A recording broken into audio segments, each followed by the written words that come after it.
My name is Mark Hoffenberg, and I'm the CEO and founder of AUDIOVISIONS. The company I want you to meet today didn't start with a business plan. They started with a problem. 2 decades ago, a Belgian engineer kept running into the same problem. The smart home systems on the market were hard to use, and their interfaces were ugly. So he set out to build something better. In late 2024, our COO, Ryan Orth, and we came to Belgium to visit Basalte before we ever even carried the brand. We toured your headquarters and your factory, and what we saw there is the reason AUDIOVISIONS carries the brand today. Now we're in the Los Angeles showroom of Basalte with Klaas Arnout, the CEO. Hi Mark, it's a pleasure to have you here, to welcome here. And yeah, it's great to see you, so thanks for coming. I'm excited for our conversation today. Well, we are too. So maybe I'll just start with explaining a little bit with how the company started. You already put it so nicely. We started with a problem, and I think in a lot of cases, having a good problem can resolve into good solutions. So the problem that we faced in the beginning of the company was that user interfaces were too technical, and they were not relating to end customers well enough. And I wasn't integrated back then. So I was trying the same hard things that you are doing every day, and I experienced that I wasn't relating with the products I had in my portfolio with the architects and the designers, and eventually also with the end customer. And so we started by making a lighting keypad that solved that more or less. So it was much more designed, it was touch sensitive, it was very simple to use. And that was actually the first product that Basalte started with. It was just a keypad. So we had to find a way to interact with the control systems that were on the market. And as an integrator, eventually I grew into building my own control system, because the experience that I was trying to create with the keypads, it was very difficult to create that same experience with other control systems. So I was always bumping into some integrations issues. So it made a lot of sense at a certain point to start building our own control system. I can assure you it's not an easy thing to do, but with a lot of time and a lot of effort, we came to where we are today. One of my early experiences with Basalte is that you or your team sent me a box of Belgian chocolates. Okay. It was during the holiday season. And when I opened that box, I was presented with a powdered gold Belgian chocolate heart.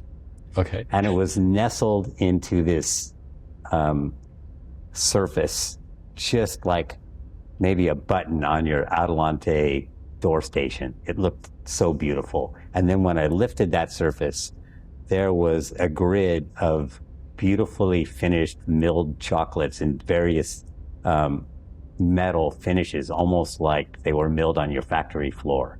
I still have that box of chocolates. Wow. I ate some of them, but I kept them because I felt like it so represented your brand. Tell me more about that. Tell me what those things are that really differentiate the Basalte brand from others. I think it has to do with polishing something until it becomes the essence of what is needed. So it's very, very easily, when you design or make a product, it's very easy to listen to everybody and then just to add all of that stuff to one product. It's much more difficult to, even if it's just mechanical or aesthetical, how it looks, how it feels, what it does, how it functions, it's much more difficult to reduce these things to what the essence, the pure essence of that product is. And I think that is also what you are relating with. That is also what you are feeling, that there is a certain level of care and attention, a focus also, that allows us to really target the customer that we are looking at, which is the luxury residential homeowner. And by just focusing on them, we are able to polish our product so that it's a perfect fit for only that customer. That's the only market we are attending, and we are not addressing any other market than the luxury residential market. I think it's that care of attention that you're feeling in our product that makes it stand out. It is, like the chocolate. But also you said that you polish the product. It's like the final finish, and it makes me think of jewelry. And I also remember reading a quote that you said about when you were talking about the Adelante door station, there's a single button next to a pane of glass. Mm-hmm. And that single button, I think you said it was like a diamond on a ring. Mm-hmm. Tell me more about that. Well, it still is a tactile world. We are surrounded with technology, with AI, with, I don't know, whatever surrounding us, but it still is remaining a tactile world. And I believe it's becoming more and more important to interact in a very physical way with our products. So having that little button to ring the doorbell, like you say, the little diamond in the ring, I think that makes the experience just that level upwards that we are trying to look for. So it was really a nice, literally, touch to the product. Klaas, you briefly mentioned something about AI, and I know that you have a new product that's coming out this summer, and I'm fortunate to be holding it right here. It's beautiful. This is your new Miro Pro remote. It is a spectacular looking remote, but I know there's a couple features on it that are new and different. And one of them is voice control. It is, yeah. And the second piece of that voice control is that it's connected to an AI world. It's connected to ChatGPT. It is, yeah. And this voice control is interesting for me because you have always been focused on a tactile world, and yet voice, there is no tactile interface. Tell me about this direction. Well, you're absolutely right. AI has been surrounding us, and it has been enabling us on a technology platform to do things that we could never dream of. I mean, building a voice assistant in the last 10 years has been an immense challenge for everybody, including, not the least to mention, Siri, for example. So there are plenty of examples out there that has been proven to be very challenging. But the rise of these large language models have enabled us to create a product that is actually becoming a much more natural way to communicate with. And this is the first time that we are starting to see this. We're going to see this interface, this voice interface, in a lot of different products. I don't know if it's going to be successful. I don't know if people will adopt it. I don't know if people after a long day working will be willing to talk to their home. But the technology allows us to create that option for the customer and to let him experience how that would work for him. So the integration that we have built with ChatGPT allows you to control your home, like basic functions, start some music, I want to relax, so the light's gonna dim down. But it also allows you to ask questions. So you could even just ask about the weather, or how long would it take you to go to the airport at this current time of the day. So it is a way to interact with your home, which is completely new, and it's actually very exciting. So we adopted it not only in the new Miro Pro remote, we also adopted it on the complete Basalte home level. So any touch panel in your home will also interact as a voice touch point. So you could you can actually talk to it. Yeah. I like this remote for the reason that it blends hard buttons, backlit, with a touchscreen and the voice control. So you have all the different choices for the way you might want to interact with your home. And 1 minute you might be using the button, 1 minute you might be speaking into it. Absolutely. That's, I think, brilliant. Yeah. And let's be honest, I mean, we didn't invent this category. I mean, remotes exist in all kinds of shapes and versions and whatever. We just made our version of the remote. Let's say that we imagined the remote that we would like to use ourselves in our homes, the remote that I needed at my home. So in that aspect, it's using materials, finishes that are really blending in, fitting in with all the other products that we are making. Also, the design language is much more integrated into the other products that we are making. And in part and functionality, we try to just give you the buttons that you need. There's not a lot of buttons on it, but there's just the right amount of buttons on it, so you can very easily, intuitively do what you're doing with a remote control, which is most of the time watching TV or listening to music. I think that analogy, the analogy that I like to think of when you're describing that is that you're almost like a little mini Apple for our industry, because you're not necessarily the first company to come out with it. No. And you're certainly not the biggest by any means. That's true. And you're not providing every single feature. You're just providing the best features in the best way with the best looking finishes and interface. Absolutely. And in that aspect, it's about focus. So that means you're going to say yes to some things, but it also means you're going to say no to other things. So we cannot make products that will suit everybody. We have to make choices. But for those people that these products are being made, we believe that they are the best solution for their homes. You know, you say, you said that sometimes you can say yes and sometimes you have to say no. I have a question for you about that. Okay. It's a little bit more of a personal question, but your wife, Sandra, she's the chief people officer in your company. Yeah. She's done pretty much every job in the company through your 18 to 20 years. And she's an interior designer, you're an engineer, so you have different perspectives. So I'm sure when you talk about a lot of things that's the next thing for the company or the next product, you have debates. We have debates. How do those debates go? And who generally wins those debates? Well, I tend to say that Sandra has to win. And that's not just because I want to stay married. That's also because she plays the role of the end customer.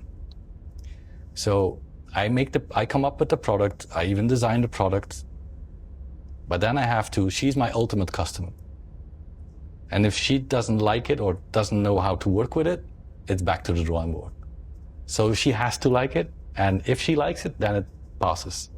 I love that. So I don't know if that makes sense, but she's like the first customer of our complete customer base. So if it doesn't pass her, it probably doesn't even go beyond that. It doesn't go beyond that, no. So she's more than just a sounding board. She is critical of the thinking and the products that you create. We like to say in the company that when engineers are building a product and somebody asks, why are we building this product? And then they say, it's because Klaas needs one at his home, right? And if Klaas needs something at his home, it has to pass the Sandra test. Otherwise, it doesn't get into the home. And once it passed that, then it can become a real product. I can, as an engineer, I can definitely appreciate that. And it makes me think back to something else you said, and you didn't say it to me directly. It was in a quote, but I remember the quote. I might butcher it, but I'll paraphrase it. You said something to the effect that when engineers are designing a product, they can't help but design it thinking people like them, that think like them, will be the people using that product. Absolutely. And that can be a flaw. It can be a flaw. And in our industry, there have been too many products being built by engineers for engineers. But not every homeowner is an engineer. Actually, the majority of them isn't an engineer. So it all begins with understanding the problem of the customer and then working your way back to the technology. And we have seen too many products that were just like, this is cool from an engineering point of view, so let's try to find a customer for it. And I think as an integrator, you have to do the same thing. Also in our industry, we have seen some integrators or some people working with integrators that they are so excited about a new product, a new feature, a new technology, but it's not necessarily what the end customer needs or requires or wants in his home, but still we are trying to push that into the market. So I think that analogy goes much wider than just the manufacturers. It goes throughout the whole industry. I think it makes a lot of sense to start with the customer and then work your way back and try to figure out what is in the best interest for the customer.